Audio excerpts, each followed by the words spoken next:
really insane story. A Maryland police officer convicted of rape. Convicted of rape. He didn't plead to it. He actually got convicted of rape.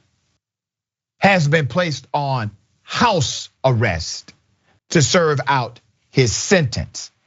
Baltimore County, Maryland police officer convicted of raping a woman and assaulting another was sentenced to home detention after a judge found that there was no, and I quote, psychological injury in one of the cases, prosecutors said Monday.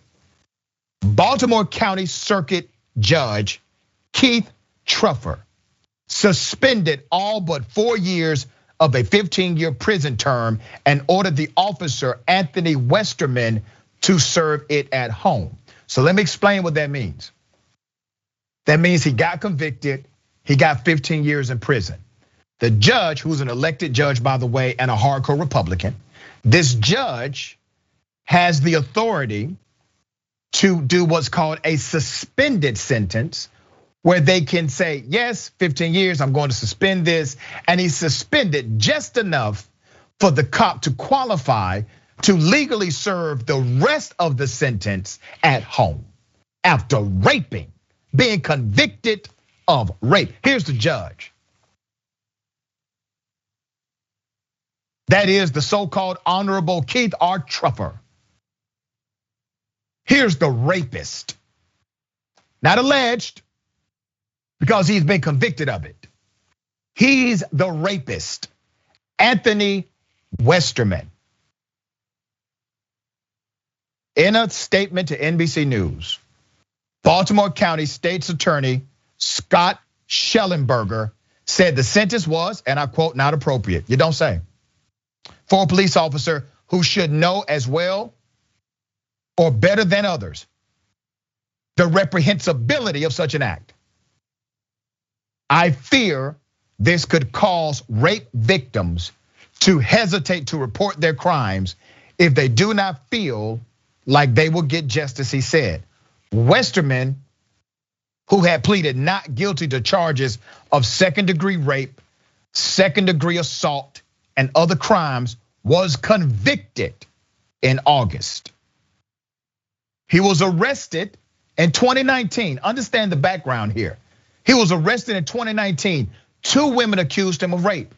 In one case from 2017, a woman said that after she drank too much, Westerman offered to arrange an Uber ride home. She told authorities she passed out and awoke to him raping her at his house.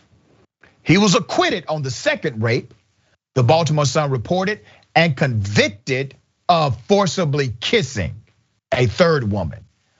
This guy's serial. Okay, prosecutors had asked that Westerman serve 5 to 10 years in prison, but received a lighter sentence after the judge removed a count of second-degree rape and found that the victim had not suffered psychological injury.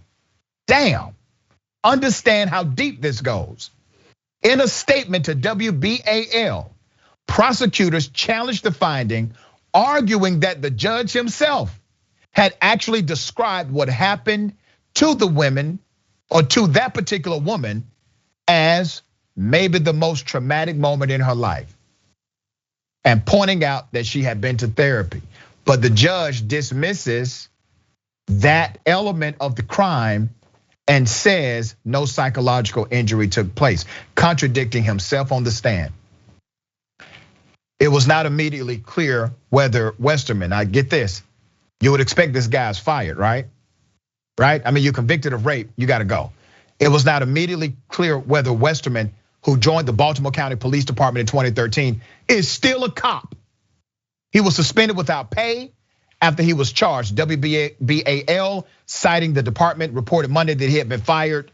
Thompson said he was still only suspended. A police spokesman did not immediately respond to a request for comment about if the man is still employed as a cop, being a convicted rapist. Adrienne, he's convicted of rape.